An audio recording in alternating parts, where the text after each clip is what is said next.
చెప్పిన విషయాల్ని మనం ఒకసారి తెలుసుకుందాం. ఆహ్, అరుణ్ గారు నాకు ఇందాకల అదే ఉదయాన్నే ఇవాళ ఫోను చేసి, "ఎలా అయినా సరే మీరు ఇవాళ చెప్పాలి" అంటే, "ఏంటి నేను ఇప్పుడు ప్రిపేర్ అవ్వలేదు" అని అన్నా. ఎందుకంటే బర్త్‌డే సెలబ్రేషన్స్ మనకి ప్రారంభమైనాయి కదా! మా శ్రీకాకుళంలో ఎలా ఉంటుందంటే, బాబావారి 131 జన్మదిన వేడుకలు ఫిబ్రవరి 1 తేదీన ప్రారంభించుకుంటాం ఇక్కడ. ఉదయాన్నే ఒకరి ఇంట్లో, సాయంత్రం ఒకరి ఇంట్లో ఇలా రెగ్యులర్‌గా మా కార్యక్రమాలు జరుగుతూ ఉంటాయి.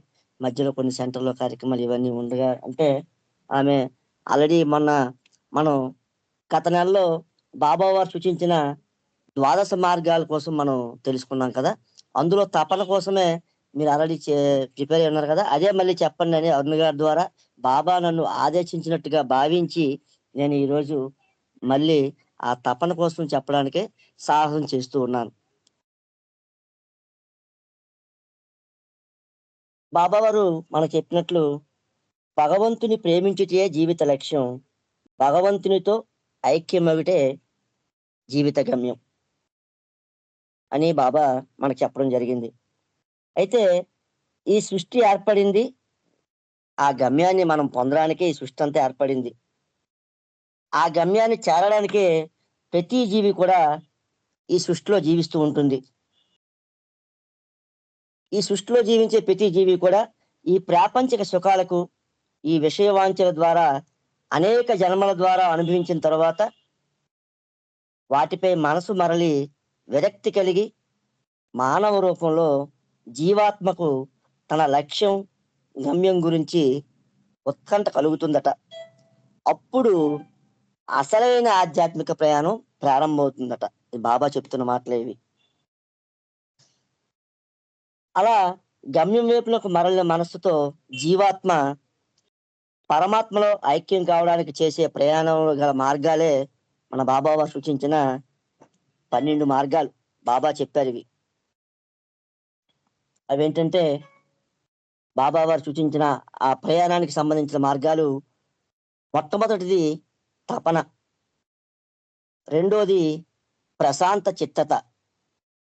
ఇక మూడోది వినమ్రత. నాలుగోది తెగింపు. ఐదవది విశ్వాసం. ఆరవది అంకితభావం. ఏడవది ప్రేమ ద్వారా నిగ్రహం. 8 నిస్వార్థ సేవ. తొమ్మిదవది పరిత్యాగము. 10 విధేయత. 11 సర్వార్పణ. 12 ప్రేమ. ఈ 12 మార్గాలు వేరువేరుగా ఉన్నాయి. కానీ ఏదో ఒక మార్గాన్ని గనక మనం ఎంచుకున్నట్టయితే దాని ద్వారా మనం మన ఆధ్యాత్మిక ప్రయాణాన్ని పూర్తి చేసుకోగలం.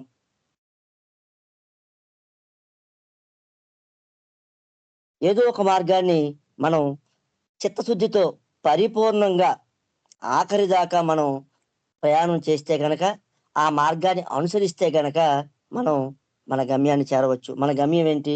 భగవంతునితో ఐక్యమవ్వటమే. మనం ఎక్కడి నుంచి వచ్చాం? ఆయన నుంచే వచ్చాం. బాబా అన్నారు, "మీరు నేను వేరు కాదు ఒక్కటే" అని. అంటే ఆయన నుంచి విడివడి మనం వచ్చి మళ్ళీ ఆయనలోకి కలవడానికే చేసే ప్రయత్నమే ఈ ప్రయాణం. ఆధ్యాత్మిక ప్రయాణం. ఈ ప్రయాణానికి బాబావారు సూచించిన 12 మార్గాలు బాబావారు మనకు సూచించారు. అవన్నీ ఇప్పుడు మనం చెప్పుకున్నాం కదా! అదే విధంగా ఆ 12 మార్గాల్లో మొట్టమొదటిదైన తపన గురించి మనం ఈరోజు బాబావారు ఏం చెప్పారో చూద్దాం. ఆ తపన ఎలా ఉండాలో కూడా బాబా సూచించారు. తపన అంటే లాంగింగ్.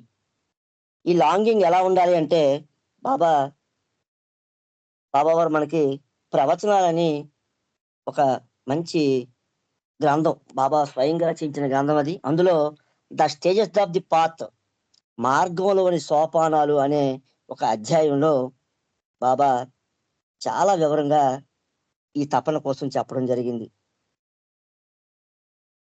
బాబా మొట్టమొదట ఒక చేపని ఎగ్జాంపుల్‌గా చెప్తూ, ఆ చేప యావత్ జీవితం ఎక్కడుంటుందండి? నీటిలోనే ఉంటుంది. ఆ నీటిలోనే తన జీవితాన్ని మొత్తం గడుపుతూ ఉంటుంది. ఆ నీటిలోనే గడిపినప్పుడు దానికి ఆ చేపకి ఆ నీటి యొక్క విలువ తెలియదు. ఎందుకంటే ఆ నీటిలోనే ఉంటుంది కాబట్టి ఆ నీటి తాలూకు విలువ ఆ చేపకి తెలీదు కదా! అవకాశం కూడా ఉండదు. అది పుట్టిన నుంచి చనిపోయే వరకు చేప ఆ నీటిలోనే ఉంటుంది. ఆ నీటిలోనే జీవిస్తుంది. అందువల్ల దానికి ఆ నీటి యొక్క విలువ తెలీదు. కానీ ఆ చేపని మనం ఒక్కసారి కానీ ఆ నీటిలోని తీసి ఒడ్డున పడేసామనుకోండి, అది గిలగిలా కొట్టుకుంటూ ఉంటుంది. అప్పుడు దానికి తెలుస్తుంది ఆ నీటి తాలూకు విలువ. అది తపన అంటే. బాబా అలాంటి తపన ఉండాలి అంటున్నారు బాబా. ఎందుకంటే దానికి ఆ నీటిలో ఉన్నంత వరకు ఆ నీటి విలువ తెలీదు. ఆ నీటిలోంచి ఆ చేపను తీసి ఒడ్డు మీద వేస్తే అప్పుడు దానికి ఆ నీటి యొక్క విలువ తాలూకు అనుభవం అది పొందుతుంది. అప్పుడు అది ఏంటనుకుంటుంది, మళ్ళా నీటిలోనికి వెళ్ళాలనే తపిస్తుంది. ఎలా ఎళ్ళాలి, ఎలా ఎళ్ళాలనేసి. అదే విధంగా మన యొక్క తపన కూడా మన గమ్యానికి చేరుకునే విధంగా ఆ చేప ఎలా అయితే మరలా నీటిలోనికి వెళ్ళాలని తపిస్తుందో, మనం ఎలా అయితే ఈ ఆధ్యాత్మిక ప్రయాణంలో మన గమ్యం వైపు ఎలా వెళ్ళాలంటే, ఆ చేప ఆ నీటిలోకి వెళ్ళేడానికి ఎలాగైతే తపన చెందుతుందో, అటువంటి తపన ప్రతి జీవిలోనూ ఉండాలి అంటున్నారు బాబా. ఆది మూలం నుండి కూడా అజ్ఞాతపు తెర వలన వేరుపడిన క్షణం నుండే చోటు చేసుకుంటుంది. కానీ ఆధ్యాత్మిక మార్గంలో ప్రవేశించే వరకు ఆ జీవికి తపన యొక్క ఎరుక ఉండదు. ఈ తపననేది మన మానవుకి ఇప్పటి నుంచి వచ్చింది కాదండి. మనం పరాత్పర పరబ్రహ్మ స్థితి నుంచి విడిపడిన తర్వాత అంటే బాబా చెప్పారు కదా! వాయువు నుంచి కూడా బాబా చెప్పడం జరిగింది. కానీ ఆ వాయువులో చాలా ఉన్నాయి. వాయువులే సుమారు 240 పైచిలుకు ఉన్నాయని బాబా చెప్పడం జరిగింది. అయితే ఆ వాయువుని వదిలేస్తే గనక అక్కడి నుంచే ఆ తపన ప్రారంభమవుతుంది. ఆ రాయి స్థితి ఏదైతే ఉందో, ఆ రాయి స్థితి నుంచి కూడా అక్కడి నుంచి ప్రతి స్టేజ్‌లో కూడా ఈ తపన ప్రారంభమవుతూ ఉంటుందట.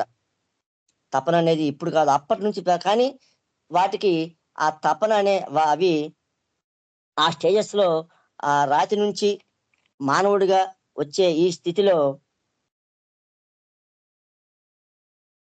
ఆ అనుభవాన్ని అవి తెలుసుకోలేవు. మనం, మనం తెలుసుకోగలం. ఆ ఎరుక. అదెలాగంటే బాబా చెప్తూ ఉన్నారు. ఒక వ్యక్తి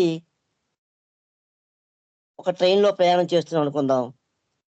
ఆ ట్రైన్‌లో వెళ్తూ ఉంటే ఆ ట్రైన్ సడెన్‌గా ఒక సొరంగ మార్గం గుండా ప్రయాణం చేసిందనుకోండి. అంతవరకు కూడా వెలుతురులో ప్రయాణం చేస్తున్న ఆ రైలు ఒక్కసారి ఆ సొరంగంలోకి వెళ్ళగానే చీకటి ఏర్పడుతుంది. అంటే ఆ వెలుగు నుంచి ఆ సొరంగంలో ప్రయాణం చేసే సమయంలో తాత్కాలికంగా ఆ చీకటికి అలవాటు పడిపోతాం. బాబా అంటున్నారు అదే విధంగా మన జీవితంలో అజ్ఞానాంధకారం గాఢంగా ఉన్నప్పుడు దానికి అలవాటు పడిపోయి మానవులమైన మనం ఈ ప్రాపంచిక వస్తు సంపదలనే ఆ లోపించిన వస్తువులుగా పొరపాటు పడుతూ ఉంటాం. వాటితోనే మనం మమేకమైపోతూ ఉంటాం. ఈ ప్రాపంచిక అనుభవాలు అధికాధికంగా మనం పొంది వాటి ద్వారా ఎన్నో నిరాశకు లోనై తాను కోరేది నశ్వరమైన ప్రపంచాన్ని కాదని తెలుసుకొని తనకు కావలసింది శాశ్వతమైన సత్యమైన పరమాత్మ మాత్రమేనని సాధకుడు తెలుసుకుంటాడు. ఆ క్షణంలోనే సాధకుడు మార్గంలో ప్రవేశించి అజ్ఞానంతో వేరు చేయబడిన తన అసలు స్థితిని చేరుకోవడానికి తీవ్రమైన తపన చెందుతూ ఉంటాడు. అది ఎలా అంటే ఇందాకలే మనం చెప్పుకున్నాం కదా! ఆ రైల్లో ప్రయాణం చేసినప్పుడు చీకటి గుహలో ప్రయాణం చేసినప్పుడు ఆ వెలుగు నుంచి తాత్కాలికంగా చీకటితో అలవాటు పడిపోయినా వెలుతురు కొద్దిగా కనిపించగానే అంటే సొరంగం నుంచి దాటగానే మళ్ళీ మనకి వెలుతురొస్తుంది. ఆ కనిపించగానే ఆ వెలుతురు వైపుకు ఎలా అయితే ఆ ప్రయాణికుడు దృష్టి సారిస్తాడో, అలాగే గమ్యం గురించి తెలిసిన సాధకుడు గమ్యాన్ని చేరుకోవడానికి వీలైనంత వేగంగా తన ప్రయాణాన్ని సాగిస్తాడట. ఆ సాగించే దీంట్లో గమ్యం చేరడానికి తపిస్తూ ఉంటాడట సాధకుడు. ఆ తపన ఎలా అంటే బాబా ముందుగా చెప్పారు కదా! ఆ నీరు నుంచి వేరు చేయబడిన చేప మరలా నీటిలోనికి ఎలా వెళ్ళాలో అని తపిస్తుందో, సాధకుడు కూడా ఆ దశలో అదే రకమైన తపనని అనుభవిస్తూ ఉంటాడట. ఎంత బాబా చెప్తున్నవే. బాబా ఇంకా ఇంకో ఎగ్జాంపుల్ చెప్పారిలా. ఒక వ్యక్తి సహారా ఎడారిలో ప్రయాణం చేస్తున్నాడనుకుందాం. ఎడారిలో ప్రయాణం చేసే వ్యక్తికి ఎలా ఉంటుంది? మంచి ఎండలో ఎడారిలో అంటే ఎండలుంటాయి ఫుల్లుగా. మీద నుంచి ఎండ, కింద నుంచి వేడి 2 ఉంటాయి. ఆ సహారా ఎడారిలో ప్రయాణం చేస్తున్న వ్యక్తికి చేస్తూ అలా వెళ్తూ ఉంటే ఆయనకి దాహం వేసిందనుకోండి. ఆ దాహం వేసిన సమయంలో ఆయనకేం కావాలి? మంచినీళ్ళు కావాలి. అంతేగాని ఆ సమయంలో ఎవరో వచ్చి నీకు ఆహ్, వజ్ర వైడూర్యాలిస్తాం, లేతే బంగారాన్నిస్తాం, లేదంటే ఇంకేదైనా ఇస్తామంటే ఆయనకి అవసరమా? కాదు. ఆయనకి ఏంటి అవసరం? నీరు. నీరు కావాలి. ఆ నీటి కోసం ఎలా అయితే ఆ సహారా ఎడారిలో ప్రయాణం చేసే ఆ వ్యక్తి ఆ నీటి కోసం ఏ విధమైన తపనని అనుభవిస్తాడో, అలాంటి తపన మనకి మన గమ్యంలో అదే మన ప్రయాణంలో అలాంటి తపన ఉండాలట బాబా అంటున్నారు. అందుకే బాబా అంటారు, భగవంతునిలో ఐక్యం కావాలనే వారి పరిస్థితి కూడా అలాగే మారాలట. ఎలా అయితే సహారా ఎడారిలో ప్రయాణం చేసే ప్రయాణికుడు ఆ నీటి కోసం ఆ సమయంలో ఎంత తపన చెందుతాడో, ఆ విధంగా మన ప్రయాణం ఆధ్యాత్మిక మార్గంలో ఉండాలట. ఎలా ఉండాలి? ప్రపంచంలోనే ఉంటూ అంటే ఈ ప్రపంచంలో, ఈ ప్రాపంచిక విషయాల్లో మనం ఉంటూనే, భౌతికంగా ఉంటూనే, ప్రాపంచిక విషయాలపై, సంపదలపై పూర్తి అయిష్టత కలిగి ఉండి, కేవలం భగవంతుడు మాత్రమే కావాలి అనే వివసత్వాన్ని ఈ సాధకుడు ఏర్పరచుకోవాలట. అది ఎలా ఉండాలి? తీవ్రంగా ఉండాలి. అది ఆఖరి వరకు ఉండాలి ఆ తపన. తీవ్రంగా ఉండాలి, ఆఖరి వరకు ఉండాలి. ఎందుకంటే ఆధ్యాత్మిక ప్రయాణం అలాంటి తపనతోనే ప్రారంభమవుతూ ఉంటుంది. ఒకసారి బాబా మెహరాశ్రమంలో ఉన్నప్పుడు ఆహ్, అక్కడ మెహరాశ్రమంలో పిల్లలకి బాబా ఇలా చెప్తూ ఉన్నారు. ప్రేమ, తపనల గురించి చెప్తూ బాబా ఇలా అంటున్నారు. అన్నం తినాలంటే ముందుగా అంటే పిల్లలకి అర్థం కావాలనే ఉద్దేశంతో బాబా ఈ ఉదాహరణ చెప్తున్నారు. అన్నం తినాలంటే ముందుగా ఏంటి కావాలండి? మనకి ఆకలి కావాలి. ఆకలి ఎంత అవసరమో భగవదైక్యం పొందడానికి భగవంతునిపై ప్రేమ కూడా అంతే అవసరం. మనకి ఆకలి వేసిందనుకోండి, మనం ఏం చేస్తాం వెంటనే ఆ చుట్టుపక్కల ఏముందా? ఏం తినాలా అని చెప్పి అప్రయత్నంగానే మనం ఆహారం కోసం వెతుకులాట మొదలు పెడతాం. అదే విధంగా భగవంతునిపై ప్రేమ కలగగానే ఆయన కోసం ఆరాటం అంటే తపన ఈ సాధకుడిలో ప్రారంభమవుతుంది. వెంటనే మనకి ఆకలి వేసినప్పుడు మన తల్లి ఎలా అయితే మనకి అన్నాన్ని తినిపించి మనకి ఆకలిని తీరుస్తుందో, అలాగే గమ్యం చేరాలనే తపన ఎప్పుడైతే సాధకుడిలో తారాస్థాయికి చేరుతుందో, అప్పుడు అవతారం యొక్క సహాయం ఆయనకి లభిస్తుంది.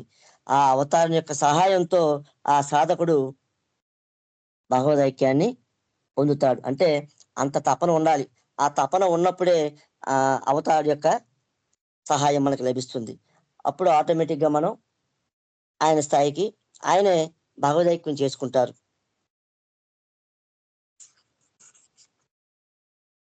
ఇది ఎలా ఉండాలంటే ఈ తపన